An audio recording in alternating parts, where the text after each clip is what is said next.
Hi everyone, it's Dees from Turtle Dove. Hope you're all doing really well. Today I thought I would just pop on fairly quickly, hopefully. I just have a mini spotlight haul, just 4 items to share with you. A little mini project share, but mainly I wanted to come on to show you I've been messing about with this glitter paste that I bought from Sassy Scrapper. I did a haul on that, online haul, and I've never used something like this before, so I thought I was a bit bored last night just before going to bed, so I just spent half an hour in the craft room having a play with it, as you do. So I'm actually one of these people that are in and out of my craft room all day long, even if it's just for 5-10 minutes at a time. But it's very interesting. I'll show you what I did. I still want to have a play around with it and see how it works, but this is my first attempt at using it. Isn't it beautiful?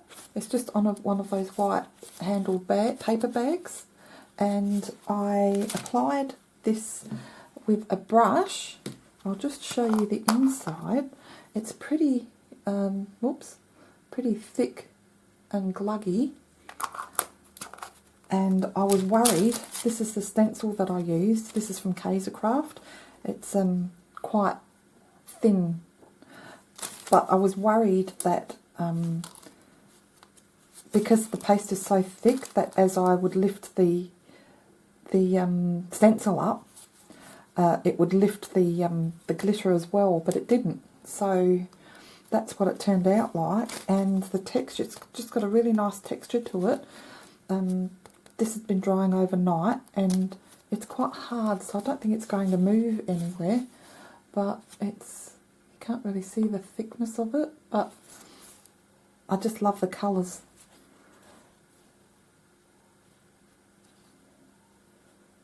So I don't think the camera does it justice, and what I did was I just taped this with some washi tape either side so that I don't ruin the paper bag.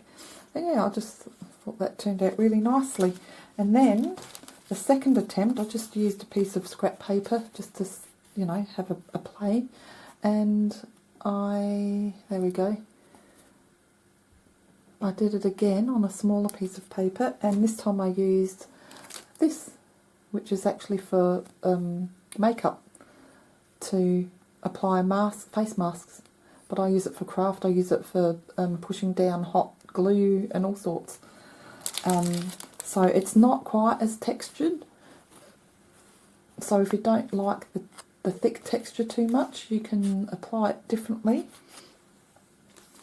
And then I went to pack up, and I just used a wet wipe and laid my dirty stencil on the paper, and I was using the wet wipe and taking all the glue and the glitter off, and look, I don't think you can see the pattern that well, but that is a way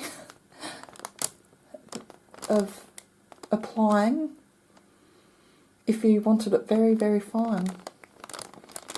So that was sort of a surprise way of learning something just by cleaning up.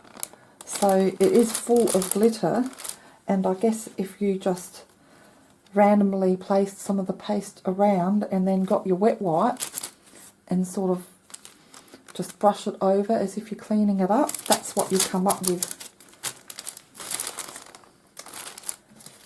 So that's what I did there, and that is very fine.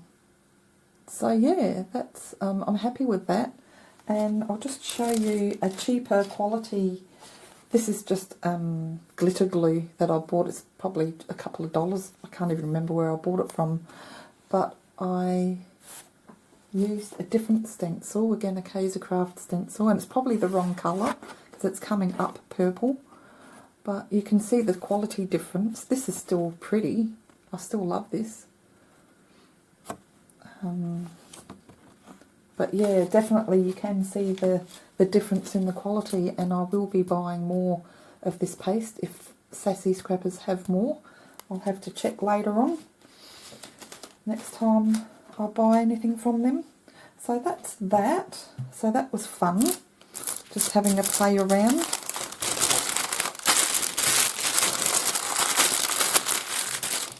And I'll just show you a little project that I did for my daughter. You may have watched a video I did on button dangles. And on that I showed you some earrings that I made, and I mentioned that I was going to give one of those to my daughter, so I thought I would make a box to put the earrings in, and this is what I've come up with. So I just, out of my little stash of fabric flowers, I just pulled one apart and put it together. And I had this pink box, I didn't have to paint it or anything, and I just placed some lace around there with some flatback gems. And then did the same with the sides of the lid, and then put this border around it, this trim, and then just finished it off with the flower, and placed a rhinestone in the centre, and something else unexpected happened. This is what the rhinestone was originally like, and the glue that I used to stick down this changed the colour of, well, not the colour, but it's turned milky, which I don't mind. I do like the bling, but yeah, sometimes things happen unexpectedly in craft, and sometimes you've just got to go with what happens. I mean, I could have pulled that apart, but I just thought it looks pretty just like that anyway. And I also, the glitter, I didn't bring that down. Hang on for a moment. I'll just grab that glitter, which I bought from Sassy Scrappers as well. It's just on my shelf here. There we go. Heidi Swap. It's beautiful pink glitter. So I applied that on the centre of that. It's probably a bit too much, but you know, I'm a bit heavy-handed when it comes to glitter and bling. So yeah, I think that's going to look beautiful with the earrings inside. So I might just put some velvet in there, or tissue paper or something to finish it off with.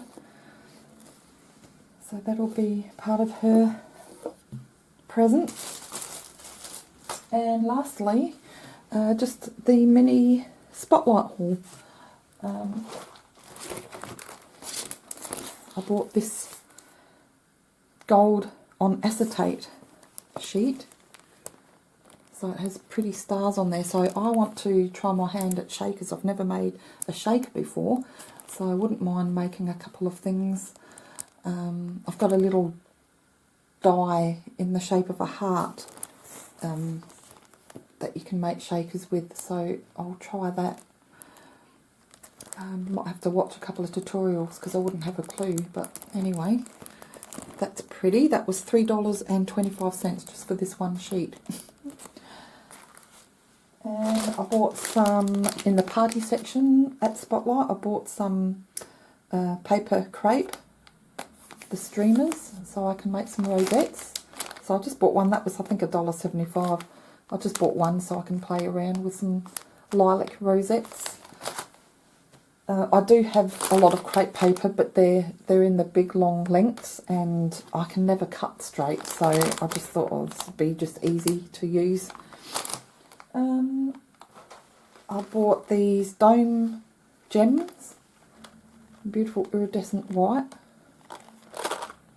You sort of move them around and you can see the colours on them. They're absolutely gorgeous. This was $4.50, and they don't have many colours. This pink, and they had sort of a greyish colour, which isn't actually that pretty, so I didn't touch that one. But I bought this a long time ago, beginning of last year, I think, and I use it all the time on a lot of my projects, as you can see.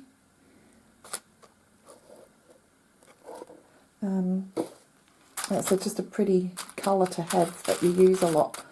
So it is well worth it because you get quite a few in there, and there's different sizes. So that'll come in handy. And I think there's one more thing.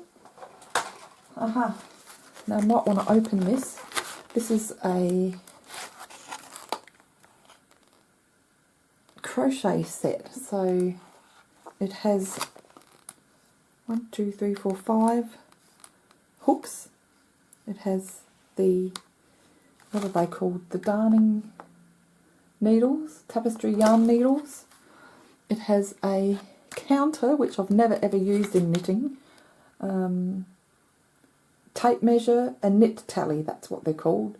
And a split ring stitch marker, which I've never used those either.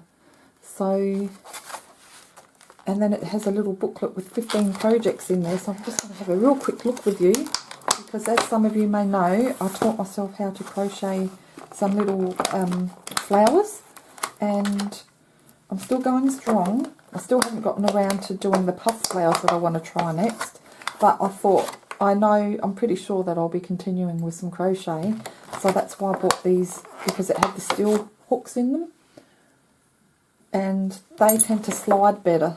I've noticed with the plastic ones that I bought, they want to stick all the time, and my mother is a great crocheter, and she said to get the steel hooks. So they didn't have any individual ones. They had the plain ones, and they wanted $7 for one. So this was $21 all up, and I thought, well, you get all this with it, and the needles, which I needed, and that probably would have cost another $5, $6. And then you get a couple of bonuses, so that'll be good. I've never used one of these counters. Didn't even know you could get them. And the same with that. And these little tape measures always come in handy. Keep them in your bag for when you go out furniture shopping as well. And just have a real quick look through this with you. As I said, I haven't looked at this yet. So it looks like there's some blankets, like a poncho or a throw, scarves, a cardigan, little bag, gloves.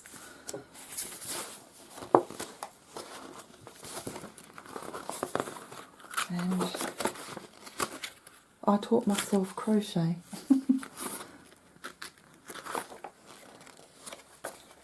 I did see these. They were for sale, but I think they wanted about $40. So that's a bit much. And that would be something that you would buy if you really get into crochet in a big way, I think. So they're just showing you all these stitches by the looks of things. Different patterns. Well, that's good. And they show you the left and the right. Yes, finally. Now the more little flowers that I can learn, so I know how to do this. They're pretty flowers. There's so many different flowers you can crochet. Little squares.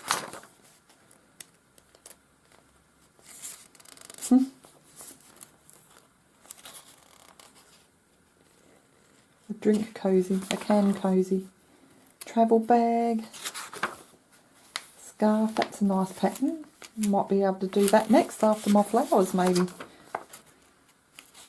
A poncho. I remember when I was a little girl, Mum knitted my two sisters and myself a poncho, and mine was purple. And it had big pom-poms at the bottom with in amongst the frill, and they were that would have been the 70s. Very in ponchos were back then. Anything knitted and crocheted. Granny squares wrap. And another V-neck poncho. Sweet and simple cowl. Soft camisole for the young ones. I wouldn't wear something like that. Chevron throw. Isn't that a pretty pattern? And the colours are gorgeous. And a striped throw. A block pillow to match.